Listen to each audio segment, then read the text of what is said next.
ನೀವು ಹಾಗೆ ಬಡ ಮಕ್ಕಳಿಗೆ ನೋಡಿ, ಚಿಕ್ಕ ಮಕ್ಕಳಿಗೆ ಎಲ್ಲಾದರೂ ನಾವು ಕೇಳಿದ್ವಾ? ಸ್ಕಾಲರ್ಶಿಪ್ಸ್ನ ಕೊಡ್ತಿದ್ದಾರೆ, ಸ್ಕೂಲ್ ಮಕ್ಕಳಿಗೆ ಸ್ಕಾಲರ್ಶಿಪ್ಸ್ನ ಕೊಡ್ತಿದ್ದಾರೆ, ಕಾಲೇಜ್ನಲ್ಲಿ ಓದ್ತಾ ಇರೋರಿಗೆ ಸ್ಕಾಲರ್ಶಿಪ್ಸ್ನ ಕೊಡ್ತಿದ್ದಾರೆ.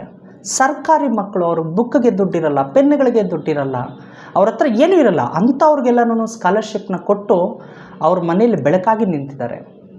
ಸರ್ಕಾರಿ ಶಾಲೆಯ ಚಿಕ್ಕ ಮಕ್ಕಳಿಗೆ, ಅಂಗನವಾಡಿ ಮಕ್ಕಳಿಗೆ ಬಟ್ಟೆನ ಕೊಡಿಸಿದ್ದಾರೆ, ಕಲರ್ ಬಟ್ಟೆಗಳನ್ನ.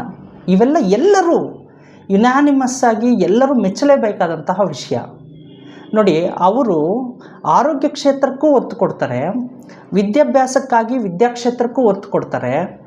ಯಾವುದೇ ಮತದವರು ಬರಲಿ, ಎಲ್ಲರಿಗೂ ತನ್ನವರಂತೆ ನೋಡ್ಕೊಳ್ತಾರೆ.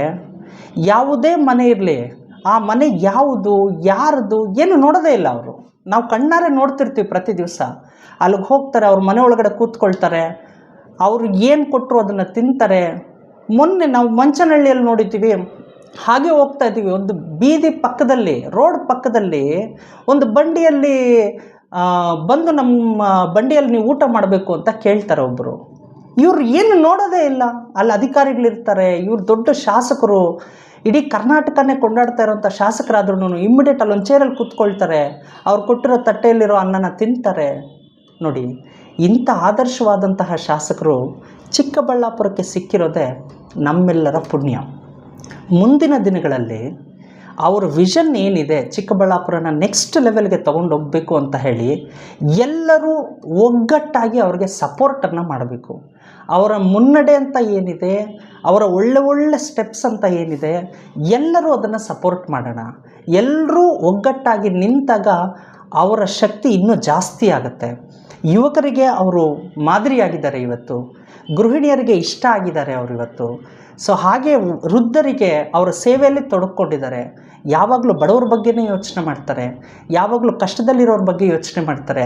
ಜನಸಾಮಾನ್ಯರಿಗೂ ಕೂಡ ಅವರ ಮನೆ ಬಾಗಿಲಿಗೆ ಹೋಗಿ ಅವರ ಕಷ್ಟಗಳನ್ನ ಕೇಳಿ ಎಷ್ಟಾಗುತ್ತೋ ಅಷ್ಟು ಅಲ್ಲೇ ಸಾಲ್ವ್ ಮಾಡಿ ಒಂದು ತಂಡನ ರಚಿಸಿ ಅದನ್ನು ಇನ್ನೆಲ್ಲಿ ಸಾಲ್ವ್ ಮಾಡೋಕ್ಕಾಗತ್ತೆ ಅಧಿಕಾರಿಗಳನ್ನ ಖಡಕ್ಕಾಗಿ ಸೂಚನೆ ಕೊಟ್ಟು ಅವ್ರ ಕೈಯಲ್ಲಿ ಕೂಡ ಕೆಲಸ ಮಾಡಿಸ್ತಾ ಇರುವಂತಹ ಕೀರ್ತಿ ನಮ್ಮ ಅಚ್ಚುಮೆಚ್ಚಿನ ಚಿಕ್ಕಬಳ್ಳಾಪುರದ ಜನಪ್ರಿಯ ಶಾಸಕರಾದಂತಹ ಪ್ರದೀಪ್ ಈಶ್ವರ್ ಅವರಿಗೆ ಸಲ್ಲುತ್ತದೆ.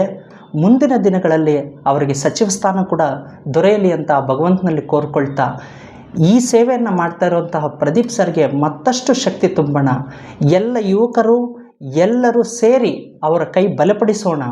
ಮುಂದಿನ ದಿನಗಳಲ್ಲಿ ಮತ್ತಷ್ಟು ಚಿಕ್ಕಬಳ್ಳಾಪುರವನ್ನು ಶಿಖರವನ್ನು ಏರಿಸಲು ಅವರದೇ ಆದಂತಹ ಐಡಿಯಾಸ್, ವಿಷನ್ ಅಂತ ಏನಿದೆ, ಎಲ್ಲರೂ ಕೂಡ ಅವ್ರ ಜೊತೆಗೆ ಸೇರಿ ಆ ವಿಷನ್ನ ನನಸು ಮಾಡೋದ್ರ ಕಡೆಗೆ ಎಲ್ಲರೂ ಸಾಗೋಣ ಅಂತ ಹೇಳ್ತಾ, ಸರ್ ನಿಮ್ಮ ಜೊತೆ ನಮ್ಮಂತಹ ಸಾವಿರಾರು ಲಕ್ಷಾಂತರ ಯುವಕರು ಹಾಗೂ ಎಲ್ಲರೂ ಚಿಕ್ಕಬಳ್ಳಾಪುರದ ತಾಲೂಕಿನಾದ್ಯಂತ, ಕರ್ನಾಟಕದಾದ್ಯಂತ ನಿಮ್ಮ ಅಭಿಮಾನಿಗಳು ಕೂಡ ಇದ್ದೇವೆ.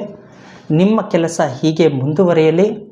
ಈಗಾಗಲೇ ನೀವು ಚಿಕ್ಕಬಳ್ಳಾಪುರದ ಮನೆಯಲ್ಲಿ ಮಾತಾಗಿದ್ದೀರಾ, ಮನೆ ಮಗನಾಗಿದ್ದೀರಾ.